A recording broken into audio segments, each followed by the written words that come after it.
Hello students, मैं Naveen Kumar Rao online video lecture में आपका स्वागत करता हूं। स्टूडेंट्स, आज हम आपको हाइड्रोलिक एंड न्यूमेटिक सब्जेक्ट में दूसरा चैप्टर बताने जा रहे हैं। चैप्टर का नाम है प्रेशर एंड इट्स मेजरमेंट। ठीक है, तो सबसे पहले हम आपको ये बता दें कि प्रेशर होता क्या है, दाब होता क्या है।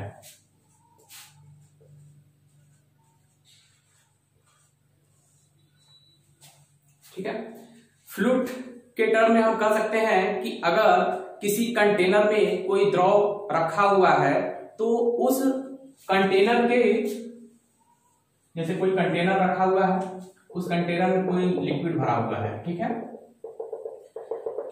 इस लिक्विड के, इस द्रव के भार की वजह से जो एकांक क्षेत्रफल पर बल लग रहा है उसी को कहते हैं दाब।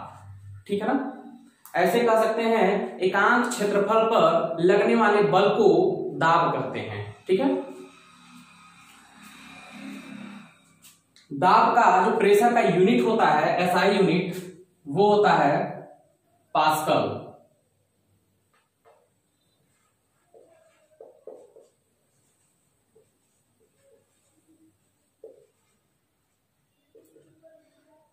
पास्कल होता है या फिर न्यूटन पर मीटर स्क्वायर होता है। ठीक है, आइए अब हम आपको एटमॉस्फेरिक प्रेशर के बारे में बताएं। एटमॉस्फेरिक प्रेशर होता क्या है।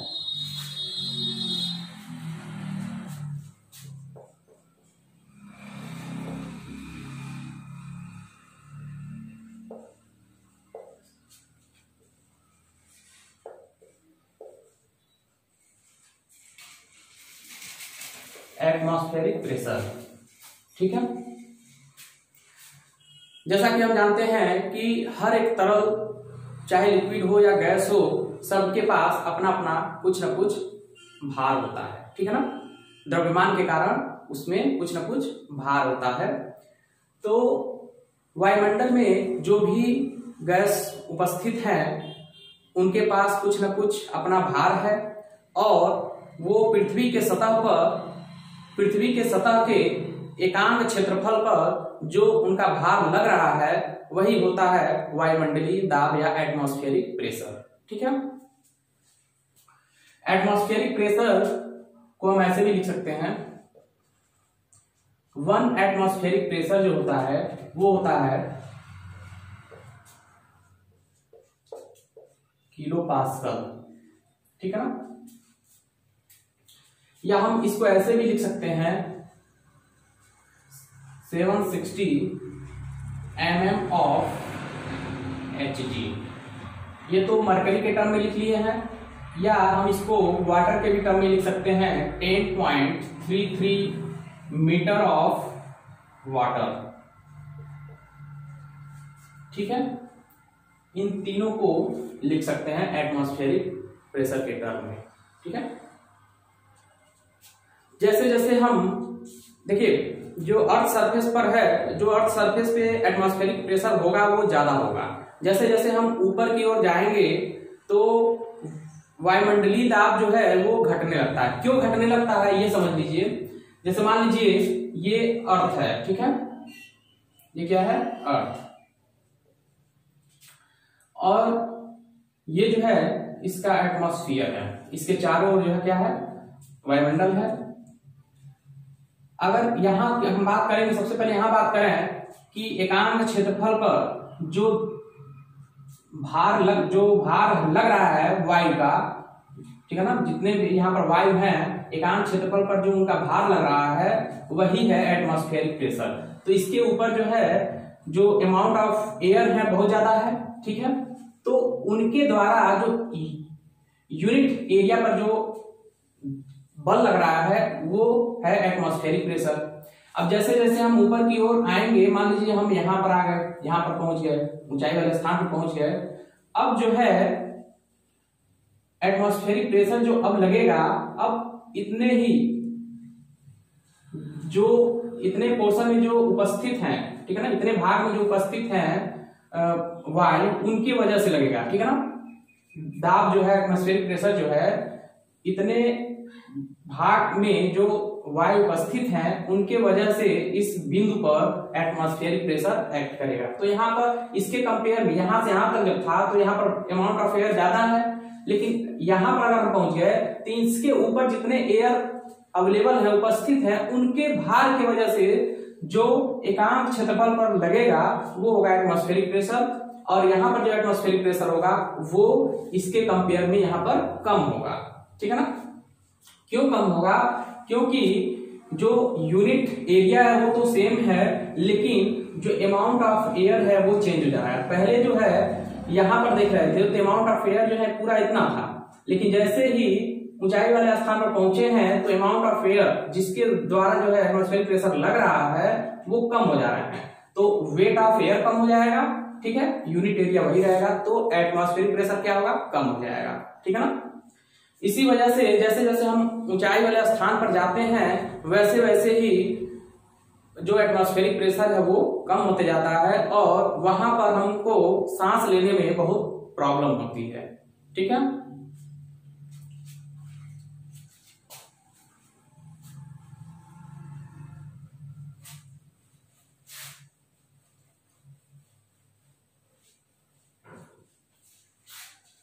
अब हम आपको बताएंगे प्रेशर स्केल के बारे में।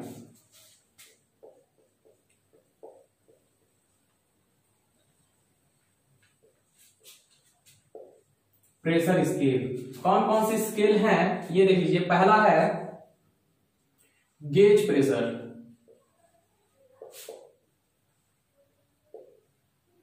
ठीक है।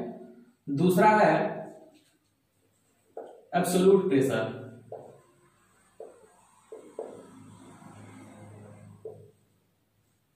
तीसरा है वैक्यूम प्रेशर।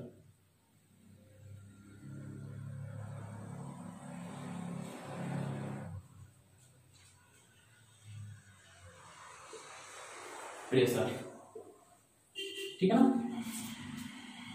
प्रेशर इसके लिए यही तीनों होते हैं। ठीक है, अब देखिए इसको हम गेज दाब बोलते हैं हिंदी में, इसको बोलते हैं निरपेक्ष या परम दाब, और इसको निर्वात दाब के नाम से जानते हैं। ठीक है, जो गेज प्रेशर होता है हमेशा हम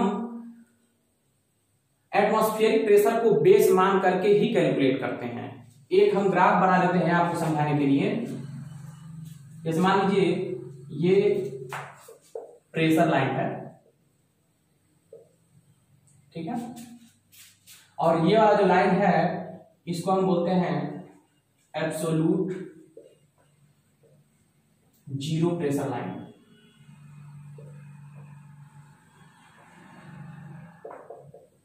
ठीक है,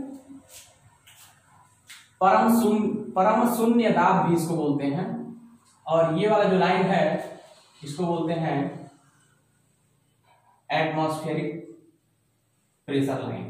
ठीक है, एटमॉस्फेरिक प्रेशर लाइन ये है। ठीक है, अब देखिए एटमॉस्फेरिक प्रेशर लाइन को अगर बेस मान करके कोई भी प्रेशर कैलकुलेट करते हैं तो जैसे मान लीजिए यहां पर हम कैलकुलेट करें इस पॉइंट को, अगर ये पॉइंट ए है तो यहां से यहां तक का जो प्रेशर होगा वो क्या होगा? गेज प्रेशर होगा। ठीक है, इसको हम बोलेंगे पॉजिटिव गेज प्रेशर। ठीक है, अगर यही जो है नीचे की ओर आता है, यहां पर आता है, अगर यही पॉइंट ए डैश यहां पर आ रहा है तो क्या होगा? ये होगा निगेटिव गेज प्रेशर। ठीक है ना? जो गेज प्रेशर होता है वो पॉजिटिव भी हो सकता है, निगेटिव भी हो सकता है। क्यों हो सकता है? क्योंकि हम एटमॉस्फेरिक प्रेशर को बेस मान करके उसको कैलकुलेट करते हैं। अगर उसके ऊपर जाता है तो पॉजिटिव हो जाता है, अगर उसके नीचे की ओर आता है वो प्रेशर की वैल्यू तो वो होता है निगेटिव प्रेशर गेज। ठीक है, निगेटिव प्रेशर गेज को हम वैक्यूम प्रेशर भी बोलते हैं। इसको हम वैक्यूम प्रेशर भी बोलते हैं। ठीक है ना? वैक्यूम प्रेशर भी इसको बोलते हैं। वैक्यूम प्रेशर या फिर हम सक्शन प्रेशर के नाम से भी इसको जानते हैं। ठीक है, उसी को बोलते हैं वैक्यूम प्रेशर और निगेटिव प्रेशर गेज और सक्शन प्रेशर। ठीक है, और जो गेज प्रेशर होता है वो पीजोमीटर प्रेशर गेज से मेजर किया सकता है, या फिर यूट्यूब प्रेशर गेज से मेजर किया जाता है। ठीक है। एब्सोल्यूट प्रेशर को हम एब्सोल्यूट जीरो प्रेशर के नाम से भी जानते हैं। इस लाइन को हमने यहां से रिप्रेजेंट कर दिया है एब्सोल्यूट जीरो प्रेशर लाइन। अगर मान लीजिए यहां पर कोई पॉइंट है और हमको एब्सोल्यूट प्रेशर कैलकुलेट करना है, एब्सोल्यूट जो है प्रेशर कैलकुलेट करना है, तो इस पॉइंट पर बी पॉइंट इसको मान लीजिए, तो हम क्या करेंगे, यहां से यहां तक कैलकुलेट करना है तो atmospheric pressure plus gauge pressure, atmospheric pressure plus gauge pressure. ठीक है ना। एब्सोल्यूट प्रेशर जो होगा एट पॉइंट बी क्या होगा, atmospheric pressure plus gauge pressure. ठीक है ना। ये होगा आपका एब्सोल्यूट प्रेशर। फिर हम बात करेंगे वैक्यूम प्रेशर का। तो वैक्यूम प्रेशर कैसे कैलकुलेट किया जाता है। वैक्यूम प्रेशर जैसे हम बताए हैं आपको कि एटमॉस्फेरिक प्रेशर से वो कम होता है। ठीक है। तो वैक्यूम प्रेशर को जब हम कैलकुलेट करेंगे, वैक्यूम प्रेशर वो क्या होगा, एटमॉस्फेरिक प्रेशर माइनस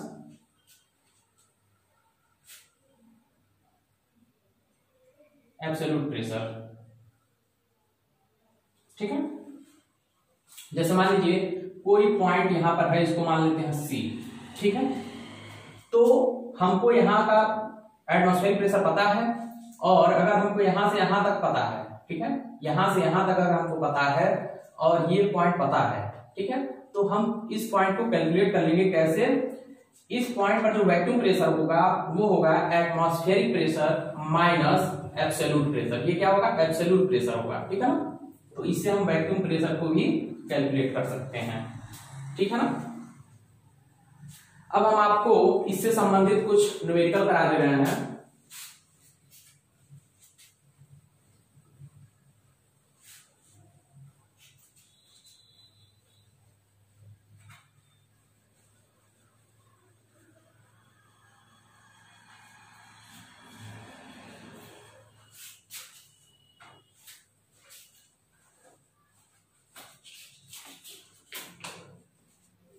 क्वेश्चन है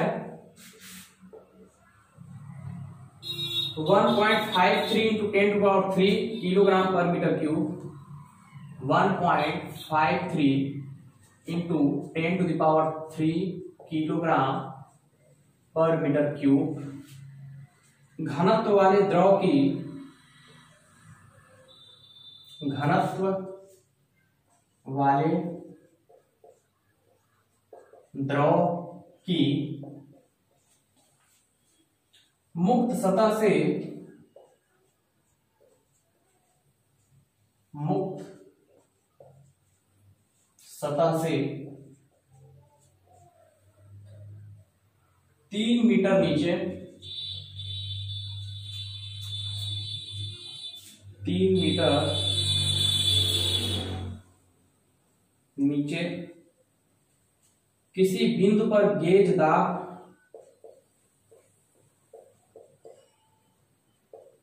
किसी बिंदु पर गेज दाब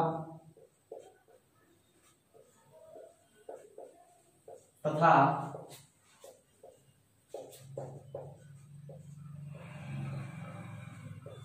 परम दाब क्या होगा,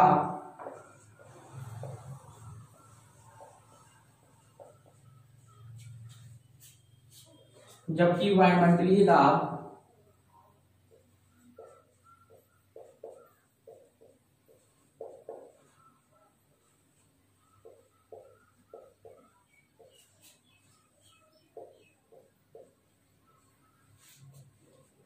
सात सौ 60 mm पारा हो।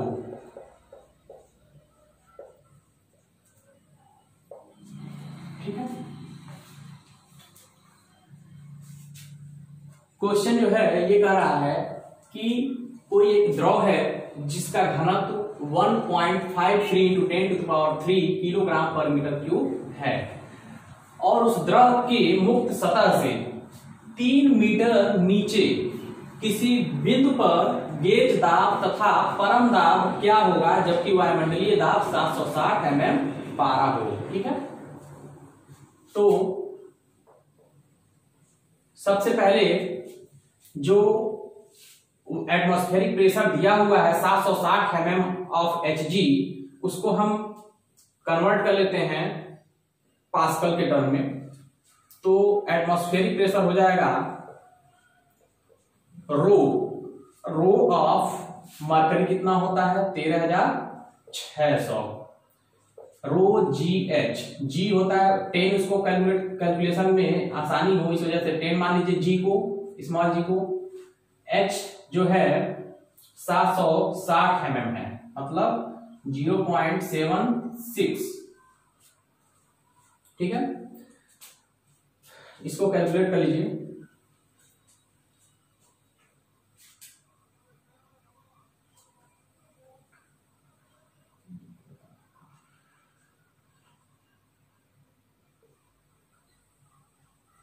वन 136 इंटू 76,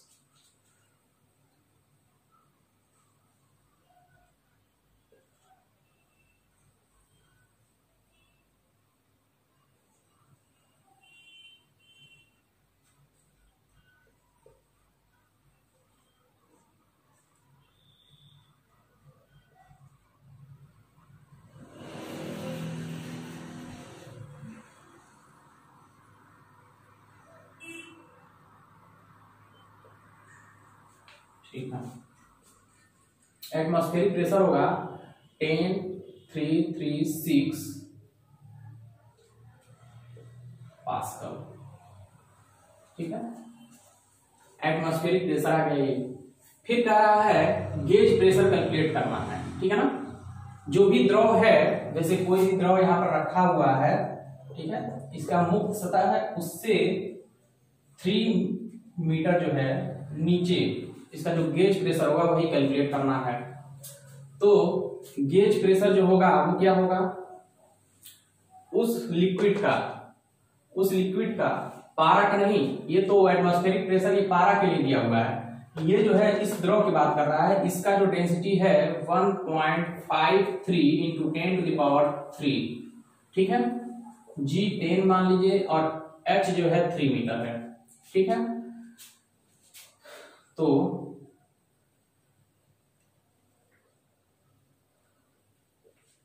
ये हो जाएगा आपका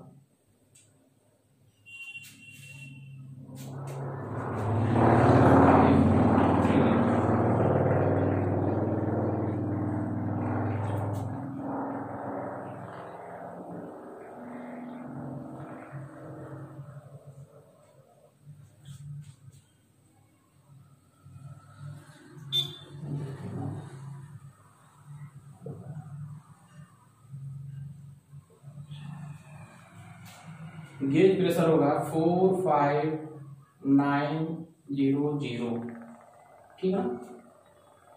ये पास्कल हो जाएगा। गेज प्रेशर आपका आ जाएगा 45900, ठीक है। फिर कह रहा है परम दाब, मतलब परम दाब को बोलते हैं एब्सोल्यूट प्रेशर। एब्सोल्यूट प्रेशर जो होता है वो क्या होता है, एब्सोल्यूट जो प्रेशर होता है वो होता है atmospheric pressure plus gauge pressure, इन दोनों को जोड़ दीजिए। मतलब जो एटमॉस्फेरिक प्रेशर ये है 10336 प्लस गेज प्रेशर कितना है 45900, इसको जब ऐड करेंगे तो ये हो जाएगा 3632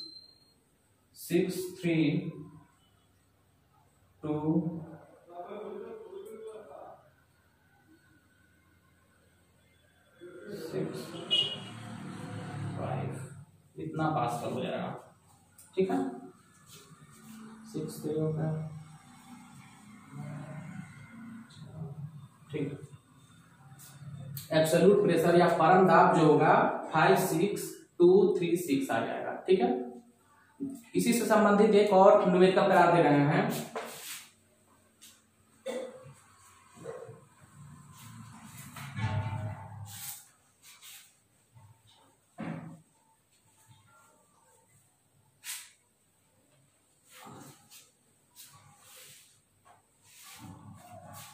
क्वेश्चन है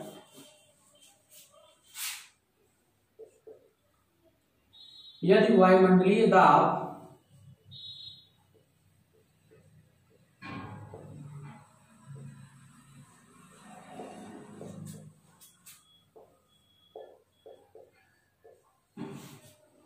101 किलो पास्कल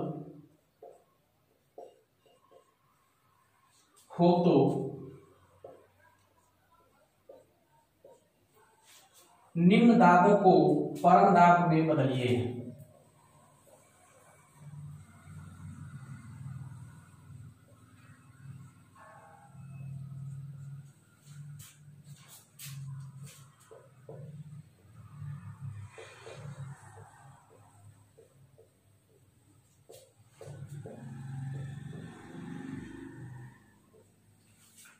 कौन कौन से दाब हैं? पहला है 700 किलो पास्कल,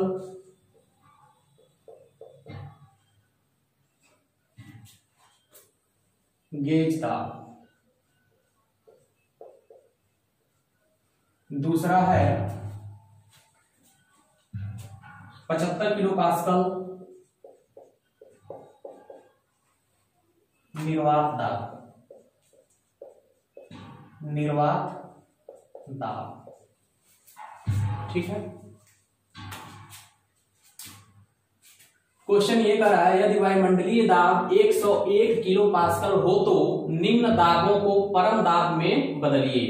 पहला दिया है 700 किलो पास्कल गेज दाब, ये दिया है, तो हमको परम दाब में बदलना है, मतलब कि एब्सोल्यूट प्रेशर में। एब्सोल्यूट प्रेशर में जब कन्वर्ट करेंगे तो क्या होगा? ये होता है atmospheric pressure plus gauge pressure. Atmospheric pressure कितना है? 101 और गेज प्रेशर कितना है? 700, ठीक है। ये हो जाएगा आपका 801 किलो पास्कल, ठीक है। ये जो होगा परम दाब होगा, ये इसको हम गेज प्रेशर को एब्सोल्यूट प्रेशर में कन्वर्ट कर लिए हैं। दूसरा है 75 किलो पास्कल निर्वात दाब, ठीक है। तो एब्सोल्यूट प्रेशर क्या होगा? एब्सोल्यूट प्रेशर होगा atmospheric pressure minus vacuum pressure, ठीक है।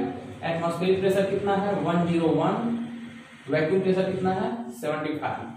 इसको जब कैलकुलेट करेंगे ये आ जाएगा 26 किलो पास्कल, ठीक है। Thank you.